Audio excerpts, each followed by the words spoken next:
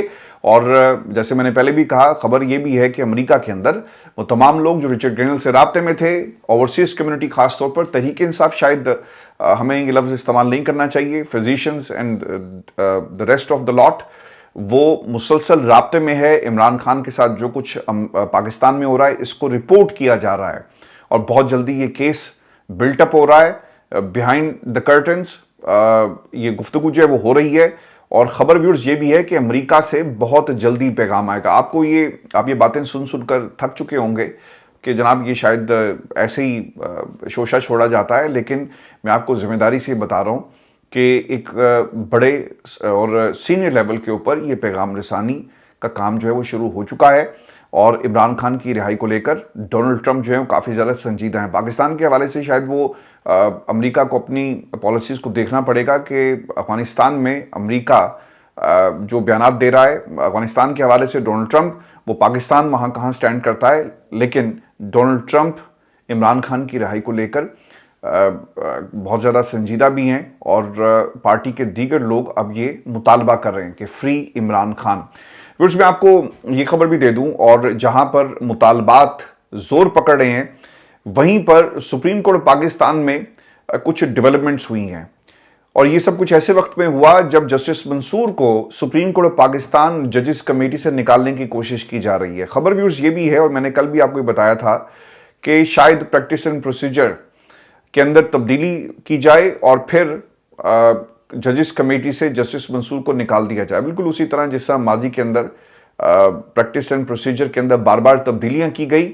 اور پہلے کہا ہی جاتا تھا کہ جو سینئر ججز ہیں وہ اس کا حصہ ہوں گے، پھر کہا گیا کہ نہیں، سینئر نہیں، جسے چیف جسٹس صاحب جو ہیں وہ نامینیٹ کریں گے وہ اس کا حصہ بن جائے گا. اور پھر پریکٹس اینڈ پروسیجر ہم نے یہ بھی دیکھا کہ دو الگ الگ سے کمیٹیاں بنا دی گئی، آئینی کمیٹی، سادہ کمیٹی، غیر آئینی کمیٹی اسے آپ کہیں. تو یہ تمام چیزیں سپریم کورٹ پاکستان میں ایسے وقت میں ہو رہی تھی جب جسٹس منصور نے ایک فیصلے کو ریزرو کیا. اب بھی اس پتہ ہی چل رہا ہے کہ جسٹس منصور نے خط لکھا ہے chief justice of Pakistan justice Yahya Afridi کو، اور انہوں نے اپنے اس خط میں جو غیر رسمی اجلاس ہوا اس کا حوالہ دیا. وہ یہ کہتے ہیں کہ 23 نومبر کو جوڈیشل کمیشن کا اجلاس ہوا. اجلاس کے بعد چیف جسٹس نے اپنے چیمبر میں کمیٹی کا غیر رسمی اجلاس بلایا. اجلاس میں تجویز دی گئی کہ سینیورٹی کے اعتبار سے 5 رکنی بینچ انٹرا کورٹ اپیل پر بنایا جائے. تجویز دی تھی کہ بینچ میں ان ججز کو شامل نہ کیا جائے جو کمیٹی کے رکن بھی ہیں. چیف جسٹس نے کہا کہ وہ 4 رکنی بینچ بنانا پسند کریں گے. رات 9:33 پر میرے سیکرٹری کا واٹس ایپ میسج آیا. سیکرٹری نے مجھ سے 6 رکنی بینچ کی منظوری کا پوچھا. میں نے سیکرٹری کو بتایا کہ مجھے اس پر اعتراض ہے، میں صبح اس کا تفصیل کے ساتھ جواب دوں گا. رات 10:28 پر سیکرٹری نے بتایا کہ 6 رکنی بینچ بن گیا ہے. سیکرٹری نے بتایا کہ روسٹر بھی جاری کر دیا گیا ہے اور میرا بینچ پر 2 ممبران کی حد تک اعتراض ہے. اچھا، اب یہ پرابلم پتہ کیا ہے؟ یہ 2 ججز یعنی کمیٹی کے فیصلوں پر جب آپ سوالات اٹھاتے ہیں، آپ ان ججز کو جن کے اوپر جن کی پاورز پر سوال ہے، آپ اس کیس کے اندر اس بینچ میں انہیں کیسے بٹھا سکتے ہیں؟ یہ ایسے ہی ہے نا کہ اگر کسی شخص کے خلاف کیس ہو اور اسے ہی یہ ٹاسک دے دیا جائے کہ اپنے خلاف فیصلہ کرو یا اپنے حوالے سے فیصلہ کرو یا اپنے حق میں یا اپنے خلاف وہ فیصلہ کرے گا نا، تیسرا راستہ تو نہیں ہے، یا وہ الگ ہو جائے. تو یہ کیسے ممکن ہے کہ جن ججز کے خلاف ایک فیصلہ آئے وہ اپنے لیے ہی خود ہی منصف بن کر اس بینچ میں بیٹھ جائیں؟ پھر اس پاکستان کے اندر وکلا برادری کو آہستہ آہستہ ہوش آ رہا ہے. اسلام آباد ہائی کورٹ میں بھی ہم نے دیکھا، اور خاص طور پہ لاہور ہائی کورٹ بار، اور لاہور بار میں ایک مشترکہ اعلامیہ جاری کیا گیا، پریس کانفرنس ہوئی ہے، اور 26ویں آئینی ترمیم کے حوالے سے اب یہ درخواست جو ہے اس میں یہ بھی شامل ہو رہے ہیں کہ 26ویں آئینی ترمیم کو پورا جو بینچ ہے وہ سنیں، جتنے ججز 13 ججز ہیں اس درخواست کو سنیں اور یہ نہیں ہو سکتا کہ اسے آئینی بینچ کے سامنے لگا دیا جائے. وہاں بھی یہ مسئلہ ہے نا کہ اگر آئینی بینچ کی حیثیت کو چیلنج کیا جا رہا ہے, 26ویں آئینی ترمیم پر بات ہو رہی ہے, یہ کیسے ممکن ہے کہ 5 یا 6 ججز جو اس آئینی بینچ کا حصہ ہیں وہ جس وجہ سے معرض وجود میں بینچ آیا وہ خود بیٹھ کر اس بات کا فیصلہ کریں کہ ان کی حیثیت لیگل ہے, آئینی ہے یا غیر آئینی ہے. تو اس بات کا فیصلہ سپریم کورٹ آف پاکستان کے سارے ججز کو کرنا ہے. اور مجھے لگ یہ رہا ہے کہ جو آپ بار بار جب آپ کا کہتے ہیں نا پنجابی میں کہ چاکا کھل گیا کہ ٹھیک ہے یار 26ویں آئینی ترمیم کرو, اچھا جج نہیں مان رہا اس کو ٹرانسفر کر دو, یہ بھی 26ویں آئینی ترمیم میں اختیار دے دیا گیا. اچھا جج نہیں مان رہا, کمیٹی سے فارغ کر دو, ایک آپ پریزیڈنشیل آرڈر لے کر آؤ. تو یہ سب کچھ پاکستان میں جب آپ کا چاکا کھل جاتا ہے نا تو پھر کہیں نہ کہیں آپ غلطی کرتے ہیں. تو مجھے لگ یہ رہا ہے کہ غلطی ہوئی ہے. یہ جو علی بن گنڈا پور کا ایگزٹ ہوا ہے, شاید خان صاحب کو بھی اس بات کا احساس ہو گیا کہ یار یہ غلطیاں کر رہے ہیں, یا دانستہ غلطیاں ہیں, یا پھر یہ غلطیاں ان سے کروائی جا رہی ہیں اور یہ مجھے غلط رپورٹ کرتے ہیں. تو لہٰذا یہاں پر تبدیلی خان صاحب کے فیصلے سے آپ کو نظر آئی, اور شیر افضل مروت کے حوالے سے بھی اسی قسم کا فیصلہ ہوا. جسٹ امیجن کریں سپریم کورٹ پاکستان کی بار ایسوسی ایشن اگر اس قسم کا ایک اعلامیہ جاری کرے, پریس کانفرنس کرے اور وکلا کو متحرک کرے, تو کتنی بڑی سگنیفیکنس ہم دیکھیں گے لیگل فرٹرنیٹی کے اندر. لیکن جو شیر افضل مروت صاحب ہیں وہ یہ کہتے ہیں کہ میرے پاس 25 ووٹ تھے لیکن چونکہ حامد خان صاحب ہیں تو میں ان کو نہیں دوں گا. یہی اسی طرح ان کے الفاظ تھے. تو بھائی آپ کہاں کے سجن ہیں عمران خان کے؟ تو خدا کے لیے ایسے رانگ نمبرز کو پرکھنے دیکھنے کی ضرورت ہے جو صرف پارٹی کا نام استعمال کرتے رہے. خان صاحب نے اس لیے کہا کہ یار یہ میرا کیس جو ہے نہیں لڑے گا, یعنی بیڑا غرق ہو جاتا ہے عمران خان کو سزا جو ہے وہ, اگر آپ لڑیں گے نہیں. جو لطیف کھوسا کو الگ کرنے کا مقصد بھی تو یہی تھا نا. بعد میں انہوں نے پریس کانفرنس کی کہ عمران خان نے ایسا نہیں کہا. عمران خان کے کیٹیگوریکلی الفاظ تھے کہ ایک شخص آ جاتا ہے, کھڑا ہو جاتا ہے اور تیاری نہیں کرتا, ایسے ہی آ کر کھڑا ہو جاتا ہے, تو ان کو اس کیس سے الگ کر دیا گیا. جسٹس منصور اب کیا کریں گے؟ جی اطلاعات یہ ہیں کہ ایڈیشنل رجسٹرار کے حوالے سے توہین عدالت کا جو کیس کا فیصلہ تھا یہ کسی بھی وقت آ سکتا ہے. اور صدیق جان کیونکہ ایکسٹینسولی کور کرتے ہیں جی سپریم کورٹ پاکستان کو, عدالتیں ہی ان کی پہچان ہے, تو انہوں نے یہ خبر دی کہ 2 سپریم کورٹ کے ججز اور ایک سابق چیف جسٹس کے ذریعے بیک گراؤنڈ پر چیف جسٹس یحییٰ افریدی کو سمجھانے کی کوشش کی گئی لیکن وہ کوشش ناکام ہو چکی ہے. اگر جسٹس منصور اور جسٹس عقیل کوئی جوڈیشل آرڈر کرتے ہیں اور جسٹس یحییٰ افریدی بند کمرے میں بیٹھ کر اس پر عمل درآمد نہیں کرتے تو جسٹس منصور اور جسٹس عقیل دوبارہ بیٹھ کر چیف جسٹس کو توہین عدالت کا نوٹس جاری کر سکتے ہیں. تو یہ ایک بہت بڑی ڈیولپمنٹ ہوگی کہ سٹنگ چیف جسٹس کو توہین عدالت کا نوٹس ہو. تو آپ کس کے ساتھ کھڑے ہوں گے یہ بات آپ نے بھی فیصلہ کرنا ہے. انہوں نے تو فیصلہ کر لیا تھا جس دن ایک خبر آئی سپریم کورٹ پاکستان کے ایک رپورٹر کی طرف سے, اور اس نے بتایا, کلیم یہ کیا, دعویٰ یہ کیا گیا کہ ایک صاحب نے بلایا جسٹس منصور کو, تو صاحب کو انکار کر دیا گیا کہ بھئی میں نہیں ملنا چاہتا. پھر بلایا کہ آ جائیں مل لیں, انہوں نے پھر انکار کر دیا. پھر بلایا, پھر انکار کر دیا. پھر انہوں نے ان کو نہیں بلایا, انہوں نے کسی اور کو بلایا. تو انہوں نے بغیر کسی ڈیلے کے سوچے سمجھے اٹھے اور چلے گئے, ملاقات کی, اور پھر اس کے بعد کیا ہوا کہ وہ جسٹس منصور کو ریپلیس کر دیتے ہیں. تو ویورز یہ پاکستان میں عدالتی نظام ہمارا کس طرف جا رہا ہے یہ اس کی سب سے بڑی مثال ہے. اور میں آپ کو جاتے جاتے اس نظام کے چلانے والوں کے لیے یہ ایک پیغام کہیں, ایک سوال کہیں, ایک ایسی سچویشن, آپ کے لیے سب سے زیادہ قیمتی چیز کیا ہوتی ہے؟ ذہین لوگ جو اس ملک کو, اس کی معیشت کو کھڑا کر سکتے ہیں. لیکن آپ کیا کر رہے ہیں؟ برین ڈرین پاکستان کے اندر ہو رہا ہے. 5 سالوں میں خبر سر یہ آ رہی ہے کہ 35,50,000 ہنرمند پاکستانی روزگار کی خاطر بیرون ملک چلے گئے. جو بچہ یا جو ہنرمند پاکستان کی اکانومی کو فائدہ دے سکتا تھا, آپ یہ کہتے ہیں کہ یار جان چھڑاؤ اس سے, کیونکہ اپرچونٹیز نہیں ہیں. میں نے آپ کو اس دن بھی بتایا تھا اور بعد میں مجھے اس کا بہت زبردست قسم کا فیڈ بیک آیا, ڈاکٹرز کے پاس نوکری نہیں ہے. ہم اپنے نظام کے اندر ڈاکٹر جس کو بنانے کے لیے ایک باپ کی ساری زندگی کی جمع پونجی لگ جاتی ہے, ڈاکٹر بناتا ہے لیکن پتہ ہی چلتا ہے کہ جناب نوکری نہیں ہے. وہ کیا کرے پھر آپ بتائیں؟ تو پاکستان میں اگر ہم اب ڈاکٹرز کو نوکریاں نہیں دے سکتے, ہم نے کسی اور کو نوکری کیا دینی ہے؟ ریڈی, میں کوئی تذلیل نہیں کر رہا ہے اس پیشے کی, یہ ہر انسان کا پیشہ جو ہے مقدس ہے کیونکہ وہ محنت کر رہا ہے. ریڈی پر نان چنے بیچنے والا وہ دن جب ختم ہوتا ہے تو زیادہ پیسے لے کر جاتا ہے، لیکن ہمارے بچے، ان کے پاس نوکریاں نہیں ہیں جو ڈاکٹر بن کے پھر رہے ہیں۔ تو ہنرمند پاکستانیوں کا وہ کیا کرے گا؟ وہ یہی کرے گا نا کہ ٹھیک ہے ابا جی کوشش کریں گے قرضہ لے کر۔ کسی دوست نے کہا تھا کہ میں نے اپنے بیٹے کو سعودی عرب بھیج دیا ہے پیسہ اکٹھا کر کے، اس دن میں جو ان کے کمنٹس پڑھ بھی رہا تھا۔ تو جیسے مرضی پیسہ اکٹھا کریں گے، آپ پاکستان سے باہر بھیجیں گے نا۔ انجینئرز پاکستان میں کوئی ایسی انڈسٹری نہیں کہ جہاں پہ کام کر سکیں۔ سول انجینئرز، ہاں سڑکیں بنانے کے لیے آپ کو کسی ٹھیکیدار کے انڈر جا کر کام کرنا ہوگا۔ کمپیوٹر انڈسٹری، انٹرنیٹ تباہ ہو گیا۔ ڈاکٹرز جو ہیں، آپ کے پاس انفراسٹرکچر ہی نہیں کہ آپ اپنے ڈاکٹرز کو فیسیلیٹیٹ کر سکیں یا اس سسٹم کے اندر انڈکٹ کر سکیں، کیونکہ ہم نے کبھی نیشنل ہیلتھ سروس کا قیام یا اس بارے میں سوچا ہی نہیں ہے۔ ہر صوبہ جو ہے اپنے حساب سے چل رہا ہے۔ اور سکل سیٹ، ہمارے ہاں تعلیم ایسی دی نہیں جاتی بچوں کو کہ وہ اپنے پاؤں پر خود کھڑا ہو سکیں یا ملک کی اکانومی کے اندر کسی قسم کی کنٹریبیوشن کر سکے۔ ایک انٹرنیٹ ایک ایسی چیز تھی جہاں پر بچے بیٹھ کر پیسہ کماتے تھے، وہ سلسلہ بھی ان سے چھین لیا گیا، اور شاخ کا بار بار حملہ ہوتا ہے کہ جناب یہ تذلیل کرتے ہیں، توہین کرتے ہیں، ٹویٹس کرتے ہیں۔